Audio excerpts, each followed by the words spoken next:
సినిమాయి నమః. నేను mister B. నా మాట సూటిగా ఉంటది. మ్యాటర్ క్లియర్ గా ఉంటుంది. మీరు చూస్తున్నారు మిస్టర్ బి ఛానల్. ఈ వీడియోలో మనం మాట్లాడుకుందాం mega power star Ram Charan నటించిన పెద్ది ఈ సినిమాకి సంబంధించిన ఫస్ట్ సింగిల్ బయటకు వచ్చింది చిక్రీ.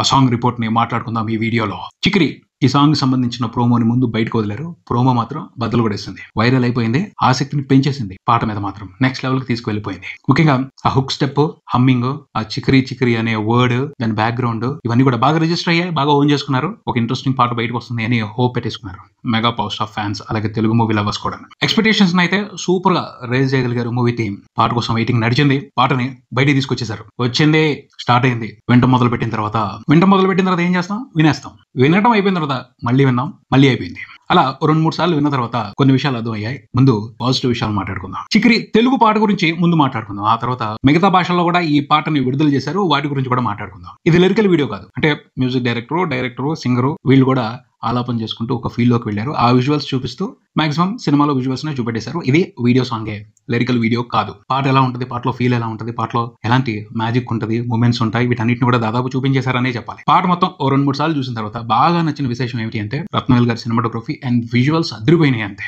రిఫ్రెషింగ్ గా ఉన్నాయి, చాలా కొత్తగా చూపెట్టారు. పెద్ద వరల్డ్ చాలా ఇంట్రెస్టింగ్ గా ఉంది, అందంగా ఉంది.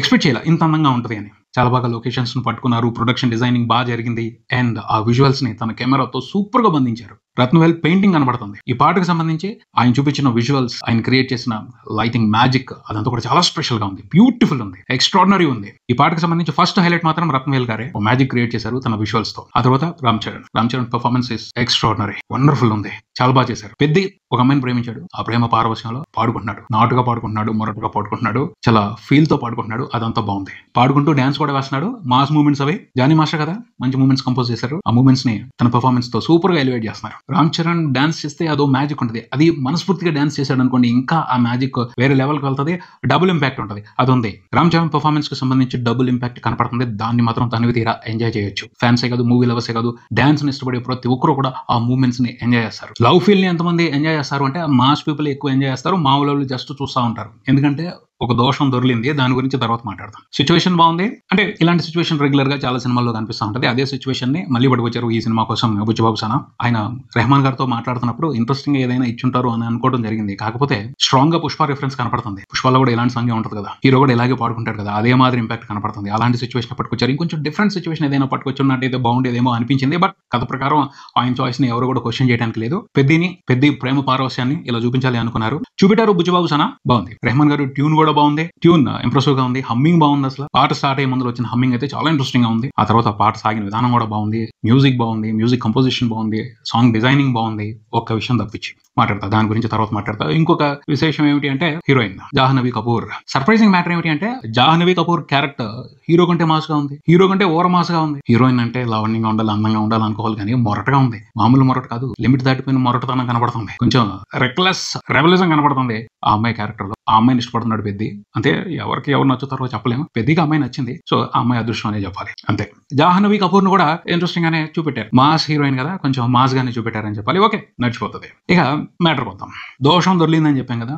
ఏంటా దోషం అంటే భాషా దోషం. ఏంటా పాట పాడిన విధానం, ఒక్క వాడన సరిగ్గా అర్థమవుతుందా? లిరిక్స్ బాగున్నాయి, చందమామలో మొక్క, దీనెక్క, తైతక్క, ఇవన్నీ స్పష్టంగా పలికితే బాగుంటాయి. స్పష్టంగా పలకకపోతే వేరే రకంగా వినపడతా ఉంటాయి. దీనెక్క అని వినపడాలి, కానీ నక్కలాగా వినపడుతుంది. ఇలాగే పదాలన్నీ కూడా సరిగ్గా వినపట్లేదు, ఒకదానికి బదులు ఇంకొక పదం వినపడుతుంది. సింగర్ మంచి సింగరే, అందులో అనుమానం లేదు. మోహిత్ చౌహాన్ పాపులర్ సింగర్, ఆయన వాయిస్ లో మ్యాజిక్ ఉంది, కానీ ఆయనకి తెలుగు భాష మీద పట్టు లేదు.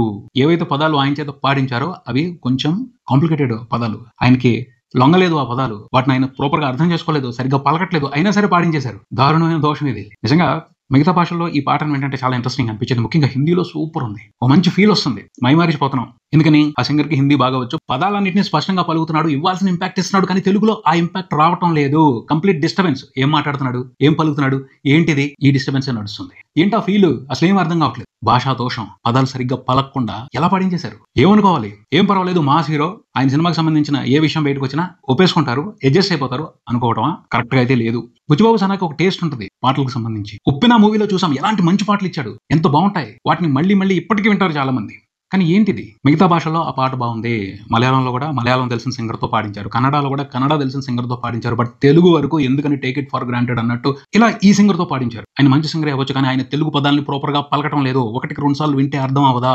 ఏం పర్వాలేదు, తెలుగు ప్రేక్షకులు అడ్జస్ట్ అయిపోతారు. మెగా పవర్ స్టార్ ఉన్నాడు, ఆయన కోసం అడ్జస్ట్ చేసుకుంటారు అన్న ధైర్యమా? పొరపాటు, చాలా పెద్ద పొరపాటు ఇది. అస్సలు ఏం బాగాలేదు, నచ్చలేదు. ఆ ఫీల్ డైజెస్ట్ చేసుకోలేకపోతున్నాం. తెలుగులో మంచి మంచి సింగర్స్ ఉన్నారు, రామ్ మిరియాలా ఉన్నారు. ఆయనతో పాడిస్తే ఈ పాట ఎంత శ్రావ్యంగా ఉండేది, ఎంత ఇంట్రెస్టింగ్ గా ఉండేది. ఆయన ఇలాంటి నాటు పదాలని చాలా బాగా పలుకుతారు, చాలా మంచి ఇంపాక్ట్ వచ్చేలాగా పాడతారు. ఇలాంటి వండర్ఫుల్ సింగర్స్ ఉన్నారు కదా, వాళ్ళని ఉపయోగించుకోకుండా ఎందుకు ఈ ప్రయోగం? బాధ అనిపించింది. కరెక్ట్ గా లేదు, ఆ ఫీల్ ని ఎంజాయ్ చేయలేకపోతున్నాం. ఎన్నిసార్లు వింటున్నా డిస్టర్బెన్స్ గానే ఉంది, అంతే తప్పించి ఒక ఫీల్ రావట్లేదు. ఎందుకంటే కరెక్ట్ గా లేదు, ఉచ్చారణ దోషం ఉంది. ఆ ఉచ్చారణలో ఫీల్ రావట్లేదు. పదాలు సరిగ్గా అర్థమవుతాయి కదా, ఆ ఎమోషన్ అర్థం చేసుకోవడానికి, ఎమోషన్ ని ఫీల్ అవడానికి అవకాశం ఉంటుంది. అది లేకుండా చేశారు. ఈ పాట కోసం అందరూ ఎంత బాగా ఎదురు చూశారు. ఆ ఎదురు చూపులకి డిసప్పాయింట్మెంట్ ఇచ్చారు, సాటిస్ఫాక్షన్ ఇవ్వలేదు, ఎక్సైట్మెంట్ ఇవ్వలేదు, మంచి ఎక్స్పీరియన్స్ ఇవ్వలేదు. ఖచ్చితంగా మార్చాలి, టైం ఉంది. తెలుగు సింగర్ తో పాడించాలి, తెలుగు బాగా తెలిసిన సింగర్ తో పాడించాలి, ఆ పదాన్ని చక్కగా పలికే సింగర్ తో పాడించాలి. అప్పుడు వస్తుంది మూడ్, ఫీల్, ఎక్స్పీరియన్స్. ఇదైతే కరెక్ట్ గా అనిపించలేదు. బుచ్చిబాబు సనా ఈ విషయానికి సంబంధించి యాక్షన్ తీసుకోవాలి, మూవీ టీమ్ యాక్షన్ తీసుకోవాలి, లేకపోతే పెద్ద డ్యామేజ్ అవుతుంది. ఖచ్చితంగా ఇది నెగిటివ్ ఇంపాక్ట్ అవుతుంది. సరిగ్గా రాలా, సరిగ్గా చేయలా, ఇది కాదు ఎక్స్పెక్ట్ చేసింది. వేరే లాంగ్వేజెస్ లో పాట వింటుంటే చాలా బాగుంది, ఆ ఫీల్ తెలుగు వింటున్నప్పుడు రావట్లేదు. దారుణమే కదా అదే. హిందీ ఎంత బాగుంది, ఎన్నిసార్లు వింటున్నా మళ్ళీ వినాలనిపిస్తుంది. బాగా ఫీల్ క్యారీ అవుతుంది. అంత బాగా పాడారు ఆయన, ఎందుకంటే ఆయనకు ఆ భాష తెలుసు, ఆ పదాల అర్థం తెలుసు. కరెక్ట్ గా ఫీల్ ని, ఎమోషన్ ని ఆయన కన్వే చేస్తున్నారు. తెలుగులో చేయట్లేదు, ఇబ్బందిగా పాడుతున్నారు, మొహమాటంగా పాడుతున్నారు, రావట్లేదు ఆ ఇంపాక్ట్. ఎందుకని అబ్జర్వ్ చేయలేదు, ఫోర్స్ గా వదిలేశారు. మలయాళం కూడా చాలా బాగుంది, కన్నడ కూడా చాలా బాగుంది, ఫీల్ వస్తుంది, తెలుగులో రావట్లేదు. ఎందుకంటే మనకు తెలుస్తుంది ఆ పదాలు సరిగ్గా పలకట్లేదు అనేసి. మంచి పాట, మంచి విజువల్స్ ఉన్నాయి, మంచి ఫీల్ కి అవకాశం ఉంది. రామ్ చరణ్ వండర్ఫుల్ గా పర్ఫామ్ చేశారు. ఆ పాట వాల్యూని తగ్గించేయొద్దు, వేరే వాళ్ళతో పాడించాలి, లేకపోతే పాట వాల్యూ పడిపోద్ది. ఆ పాటను ఎవరు పట్టించుకోరు, పాట వల్ల ఉపయోగం ఉండదు. రేపు థియేటర్ లో విడుదలైన ఆ పాటని ఇదే విధంగా ఫీల్ అవుతారు, డిస్టర్బెన్స్ గానే ఫీల్ అవుతారు, కానీ ఎవరు ఓన్ చేసుకోరు, ఎంజాయ్ చేయరు. దీనికి సంబంధించి మూవీ టీం ఖచ్చితంగా యాక్షన్ తీసుకుంటుందని అనిపిస్తుంది. యాక్షన్ తీసుకునేంత వరకు అందరూ డిమాండ్ చేయాలి. పెద్ద తెలుగు సినిమా, హిందీ సినిమా కాదు. అర్థమవుతుంది, హిందీ మార్కెట్ పెద్దది. హిందీ ప్రేక్షకుల్ని ప్లీజ్ చేయడం కోసం ఆ సింగర్ ని తీసుకొచ్చారు. అది బానే ఉంది, అది బాగుంది. హిందీ వరకు ఏమి ఇబ్బంది లేదు. హిందీ ఆడియన్స్ రిసీవ్ చేసుకోవచ్చు, ఇవ్వాల్సిన రెస్పాన్స్ ఇవ్వచ్చు, సినిమాకి మంచి మైలేజ్ తీసుకురావచ్చు. బట్ అదే టైంలో తెలుగు ప్రేక్షకుల ఇంప్రెషన్ కూడా కావాలి కదా. తెలుగు ప్రేక్షకులు కూడా ఓన్ చేసుకుని ఈ పాటని సెలబ్రేట్ చేసుకోవాలి కదా. వాళ్ళకి ఎందుకు అవకాశం లేకుండా చేస్తున్నారు? హిందీ మీద అభిమానంతో తెలుగు ప్రేక్షకుల్ని మొహమాట పెట్టడం, సర్దుకుపోవాలని చెప్పడం కరెక్ట్ కాదు. ముందు తెలుగుకు ప్రయారిటీ ఇవ్వండి, తెలుగులో అద్భుతంగా తయారు చేయండి, తెలుగులో ఇంపాక్ట్ సాలిడ్ గా ఉంది. ఎందుకంటే తెలుగులో వచ్చే రెస్పాన్స్ వేరు. ఏ విషయాన్నైనా తెలుగు ప్రేక్షకులు రిసీవ్ చేసుకునే విధానం వేరు, తిరిగి ఇచ్చే విధానం వేరు. రామ్ చరణ్ కోసం వాళ్ళు ఎంత పరితపిస్తూ ఉంటారు. ఇలాంటి ప్రయోగాలు అయితే కరెక్ట్ కాదు, సరిగ్గా చేయలేదు. ఈ విషయానికి సంబంధించి మార్పు చేసుకోవాల్సిన అవసరం ఉందని బలంగా డిమాండ్ చేయాలి. రామ్ చరణ్ ఫ్యాన్స్ కూడా ఈ విషయానికి సంబంధించి కాంప్రమైజ్ అవ్వకూడదు. అభిమానం ఉన్నప్పుడు డిమాండ్ చేయాలి క్వాలిటీ కోసం. అక్కడ కరెక్ట్ గా లేదు. సెలబ్రేట్ చేసుకోవాలని కదా అందరూ ఎదురు చూసింది. ఇలాంటి స్టఫ్ ఇస్తే, ఇలా రెక్లెస్ గా బిహేవ్ చేస్తే బాధేస్తుంది కదా. ఖచ్చితంగా అయితే తెలుగు వోకల్స్ మారాలి, వేరే సింగర్ తో పాడించాలి. అదే జరుగుతుంది అని నాకు అనిపిస్తుంది. అప్పుడే ఈ పాటకు కంప్లీట్నెస్ వస్తుంది, పాటలో మిస్ అయిన బ్యూటీ తిరిగి వస్తుంది. లేకపోతే మాత్రం దీని గురించి అందరూ నెగిటివ్ గా మాట్లాడుకుంటారు. మిగతా వాళ్ళకి అవకాశం ఇచ్చినట్టు అవుద్ది గట్టిగా ఈ సాంగ్ ని బ్లేమ్ చేయడానికి, ఈ సాంగ్ ని ట్రోల్ చేయడానికి. చూడాలి మరి మూవీ టీం ఏం చేస్తుందో. విజువల్స్ మాత్రం చాలా బాగున్నాయి, రామ్ చరణ్ మాత్రం చాలా బాగా చేశాడు. పాటలో ఫీల్ కూడా బాగుంది, బట్ పాడిన విధానమే కరెక్ట్ గా లేదు. అది మారుతుందని అనుకుందాం. ఇది ఇక్కడికి, మరో వీడియోతో మళ్ళీ కలుద్దాం. ఈ వీడియో మీకు నచ్చితే లైక్ చేయండి, మీ ఫ్రెండ్స్ తో షేర్ చేసుకోండి, మీ అభిప్రాయాన్ని కామెంట్ చేయండి, ఈ ఛానల్ ని సబ్స్క్రైబ్ చేయండి. నేను mister B. Keep watching mister B channel. Thank you.